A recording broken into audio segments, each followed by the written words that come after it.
Vous vous souvenez sans doute de l'histoire de Jean-Dominique Bauby, ce journaliste atteint d'une paralysie totale et qui ne communiquait plus que par clignement de paupières. Il avait raconté son histoire. Eh bien, ce livre, Le Scaphandre et le Papillon, a été adapté au cinéma et c'est le deuxième film français en compétition à Cannes. Sur place, Pascal Deschamps, Michael Cario. Docteur. Je sais à quel point tout ça est difficile pour vous. Vous m'entendez pas? Le film s'ouvre sur un battement de paupières. C'est désormais la seule partie du corps de Jean-Dominique Bauby qui fonctionne.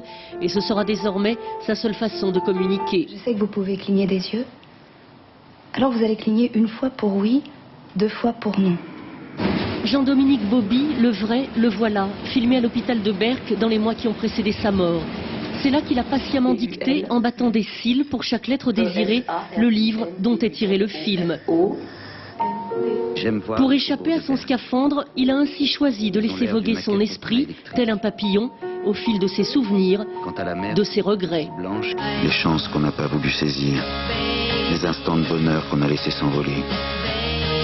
Étais-je aveugle et sourd, ou bien fallait-il nécessairement la lumière d'un malheur pour m'éclairer sur ma vraie nature? Une fois qu'il a décidé d'écrire ce livre, il a pu vraiment faire le point et construire quelque chose qui lui a donné l'envie de vivre. Je suppose que même une ébauche, une ombre, un bout de papa, c'est encore un papa.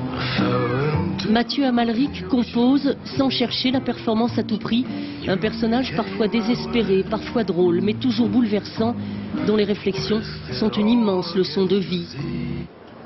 On a envie de l'instant. On a envie de regarder les choses, de profiter du goût, de l'odorat, des 5 sens, du toucher, du corps. Un film qui ne devrait laisser personne indifférent, et surtout pas le jury. En hommage à